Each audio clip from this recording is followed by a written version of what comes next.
Ekonomi Indonesia mulai goyah pada awal tahun 1998 yang terpengaruh oleh krisis finansial Asia sepanjang tahun 1997 hingga tahun 1999. Mahasiswa pun melakukan aksi demonstrasi besar-besaran ke Gedung Nusantara, termasuk mahasiswa Universitas Trisakti. Mereka melakukan aksi damai dari kampus Trisakti menuju Gedung Nusantara pada pukul 12:30 waktu Indonesia Barat. Namun aksi mereka dihambat oleh blokade dari Polri dan militer. Akhirnya pada pukul 17:15 para mahasiswa bergerak mundur, diikuti bergerak majunya aparat keamanan. Aparat keamanan pun mulai menembakkan peluru ke arah mahasiswa. Para mahasiswa panik dan bercerai-berai, sebagian besar berlindung di Universitas Trisakti.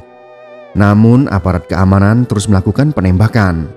Korban pun berjatuhan, kemudian dilarikan ke Rumah Sakit Sumber Waras. Satuan pengamanan yang berada di lokasi pada saat itu adalah Brimob, Batalion Kavaleri 9, Batalion Infanteri 203, Artileri Pertahanan Udara Kostrat, Batalion Infanteri 202, pasukan anti huru-hara Kodam, serta pasukan bermotor. Mereka dilengkapi dengan tameng, gas air mata, steyr, dan senapan serbu SS-1. Pada pukul 20 dipastikan 4 orang mahasiswa tewas tertembak dan 1 orang dalam keadaan kritis. Meskipun pihak aparat keamanan membantah telah menggunakan peluru tajam, hasil otopsi menunjukkan kematian disebabkan oleh peluru tajam. Hasil sementara diprediksi peluru tersebut hasil pantulan dari tanah peluru tajam untuk tembakan peringatan. Itulah ringkasan peristiwa Trisakti yang merenggut 4 nyawa mahasiswa Trisakti pada tahun 1998. Namun bagaimanakah kronologis lengkap peristiwa mengerikan tersebut? Kita akan ulas dalam video ini. Sebagai disclaimer, video ini hanya untuk bahan refleksi dan pelajaran. Jangan sampai peristiwa seperti ini terjadi lagi. Baik aparat maupun demonstran harus bisa menahan diri dan menghindari chaos yang mungkin saja bisa terjadi ketika massa tidak terkendali.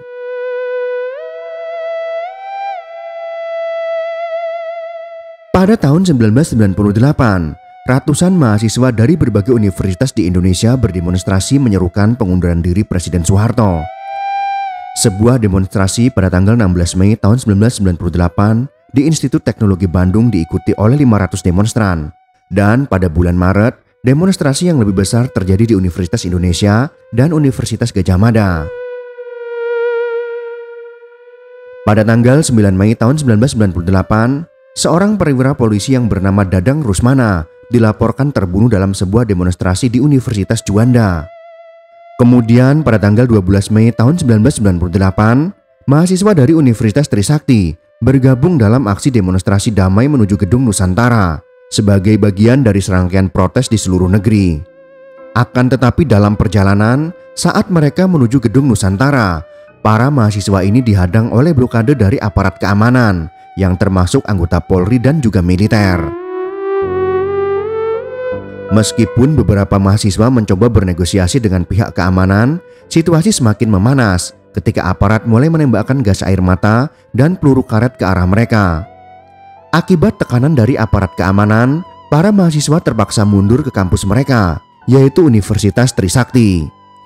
Namun situasi semakin memburuk ketika aparat keamanan terus melakukan penembakan, bahkan di dalam area kampus. Kronologi lengkap detik demi detik tragedi Trisakti pada tanggal 12 Mei tahun 1998 yang dikutip dari Humas Universitas Trisakti adalah sebagai berikut ini.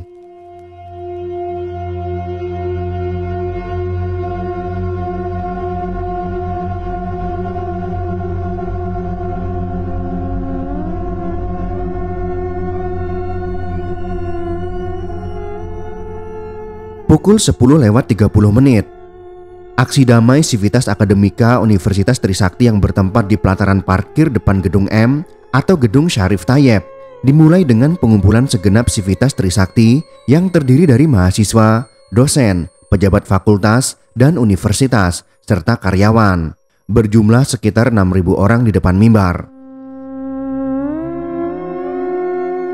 Pukul 10:45. Aksi mimbar bebas dimulai dengan diawali acara penurunan bendera setengah tiang yang diiringi lagu Indonesia Raya yang dikumandangkan bersama oleh peserta mimbar bebas. Kemudian dilanjutkan mengheningkan cipta sejenak sebagai tanda keprihatinan terhadap kondisi bangsa dan rakyat Indonesia sekarang ini. Pada pukul 11 tepat, aksi orasi serta mimbar bebas dilaksanakan dengan para pembicara baik dari dosen, karyawan maupun mahasiswa.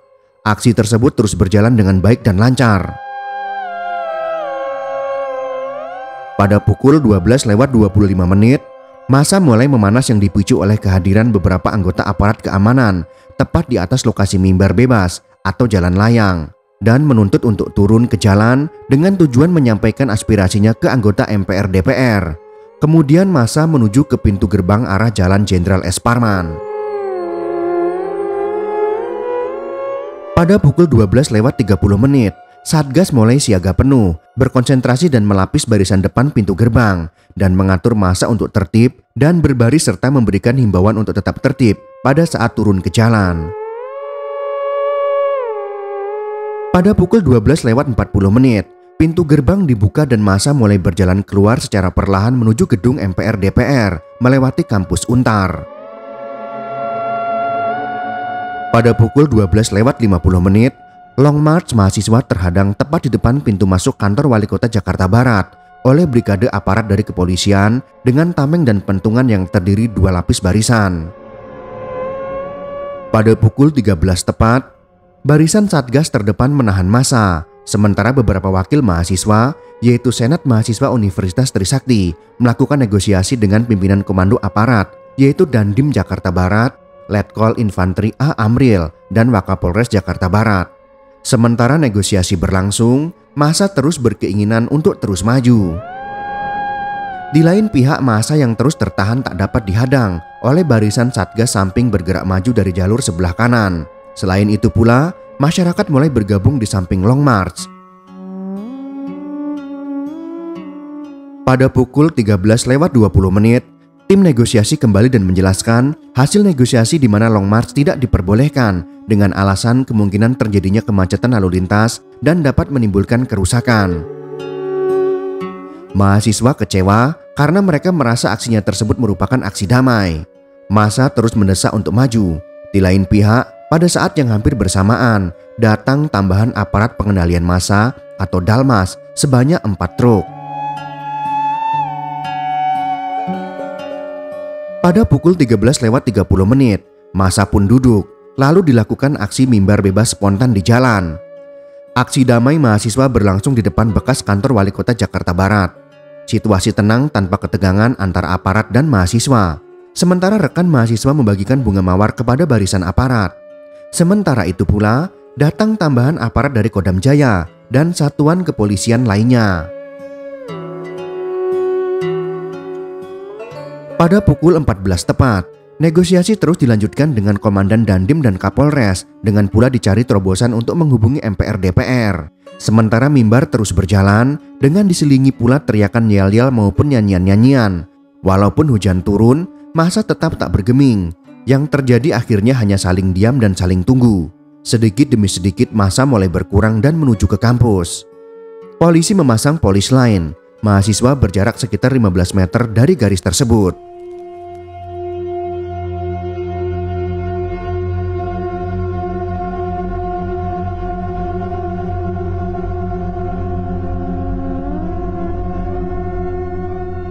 Kemudian pada pukul 16:45, wakil mahasiswa mengumumkan hasil negosiasi di mana hasil kesepakatan adalah baik aparat dan mahasiswa sama-sama mundur.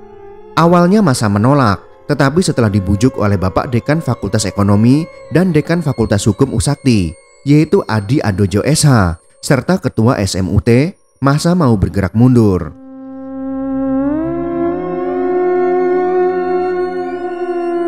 Pada pukul 16:55, diadakan pembicaraan dengan aparat yang mengusulkan mahasiswa agar kembali ke dalam kampus. Mahasiswa bergerak masuk kampus dengan tenang. Mahasiswa menuntut agar pasukan yang berdiri berjajar mundur terlebih dahulu. Kapolres dan Dandim Jakarta Barat memenuhi keinginan mahasiswa. Kapolres menyatakan rasa terima kasih karena mahasiswa sudah tertib. Mahasiswa kemudian membubarkan diri secara perlahan-lahan dan tertib ke kampus. Saat itu hujan turun dengan deras. Mahasiswa bergerak mundur secara perlahan, demikian pula aparat. Namun tiba-tiba seorang oknum yang bernama Mashhud yang mengaku sebagai alumni, sebenarnya orang ini tidak tamat, berteriak dengan mengeluarkan kata-kata kasar dan kotor ke arah massa. Hal ini memancing massa untuk bergerak karena oknum tersebut dikira salah seorang anggota aparat yang menyamar. Tepat pukul 17, oknum tersebut dikejar massa dan lari menuju barisan aparat, sehingga massa mengejar ke barisan aparat tersebut. Hal ini menimbulkan ketegangan antara aparat dan massa mahasiswa. Pada saat petugas Satgas, Ketua SMUT serta Kepala Kamtipus Trisakti menahan massa dan meminta massa untuk mundur dan massa dapat dikendalikan untuk tenang. Kemudian Kepala Kamtipus mengadakan negosiasi kembali dengan Dandim serta Kapolres agar masing-masing baik massa mahasiswa maupun aparat untuk sama-sama mundur.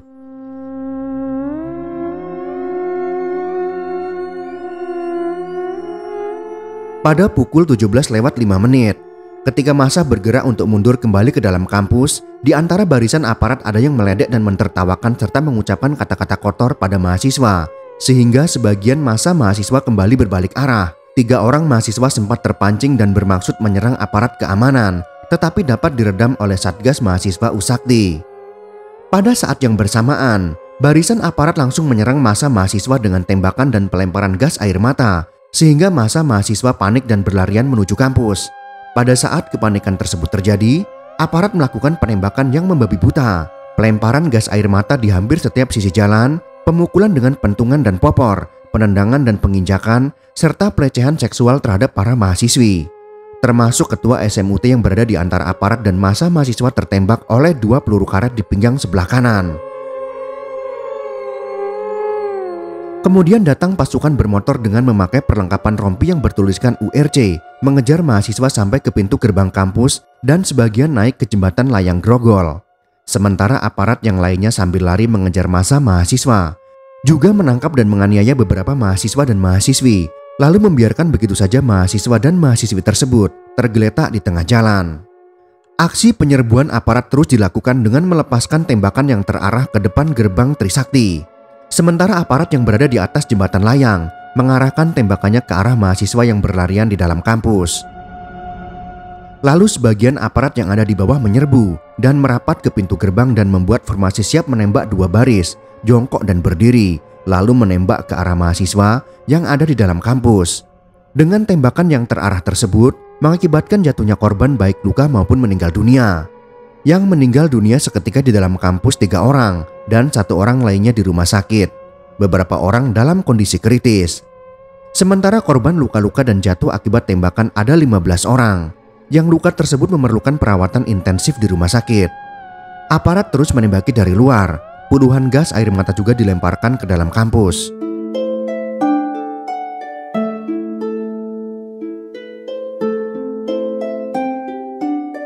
Pada pukul 18:30, tembakan dari aparat mulai mereda. Rekan-rekan mahasiswa mulai membantu mengevakuasi korban yang ditempatkan di beberapa tempat yang berbeda-beda menuju ke rumah sakit. Pada pukul 19 tepat, rekan mahasiswa kembali panik karena terlihat ada beberapa aparat berpakaian gelap di sekitar hutan atau parkir utama dan sniper di atas gedung yang masih dibangun.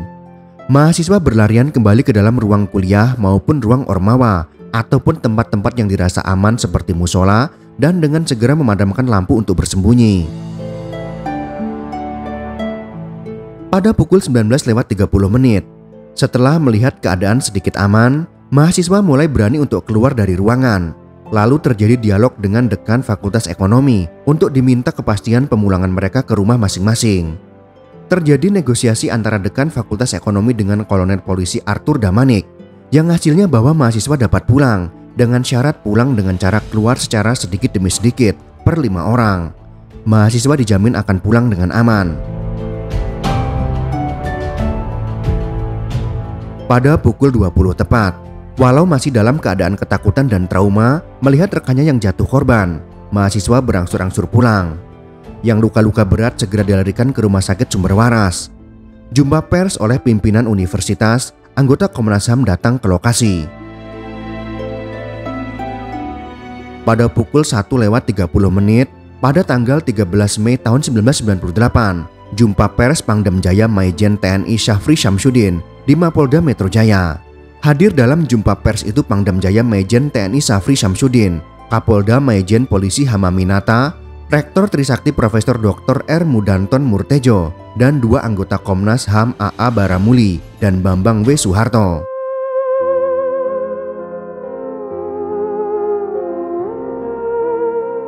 Itulah kronologis tragedi Trisakti yang memakan korban jiwa.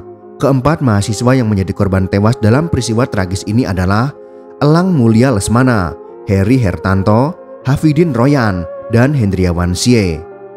Mereka tewas ditembak di dalam kampus, mengenai bagian-bagian vital seperti kepala, tenggorokan, dan juga dada. Kejadian tragedi Trisakti pada tanggal 12 Mei tahun 1998 ini tidak bisa sekedar dianggap sebagai peristiwa berdarah, tetapi juga menjadi pemicu bagi perubahan besar dalam sejarah Indonesia. Peristiwa ini seharusnya dapat memperkuat tekad rakyat untuk menuntut reformasi dan menjadikan momentum penting dalam jatuhnya rezim otoriter yang telah berkuasa selama puluhan tahun. Selain itu, tragedi Trisakti juga menjadi pengingat akan pentingnya penegakan demokrasi, hak asasi manusia, dan kebebasan berpendapat dalam membangun bangsa. Dengan peristiwa ini, masyarakat diingatkan akan harga yang harus dibayar dalam perjuangan mencapai keadilan dan kemerdekaan sejati. Peristiwa ini tidak boleh dilupakan dan bisa dijadikan sebagai bahan refleksi agar tidak terulang kembali di masa depan. Tragedi Trisakti adalah sebuah pengingat bahwa kekuatan sejati bangsa Indonesia terletak pada persatuan, keadilan, dan semangat perubahan untuk masa depan yang lebih baik. Itulah sekelumit kronologi tentang tragedi Trisakti. Semoga informasi ini bisa bermanfaat untuk kita semua. Jika kalian suka dengan video ini, silakan berikan jempol ke atas. Dan jika kalian menganggap video ini bermanfaat, maka bagikanlah untuk teman-teman Anda yang lain. Terima kasih sudah menonton.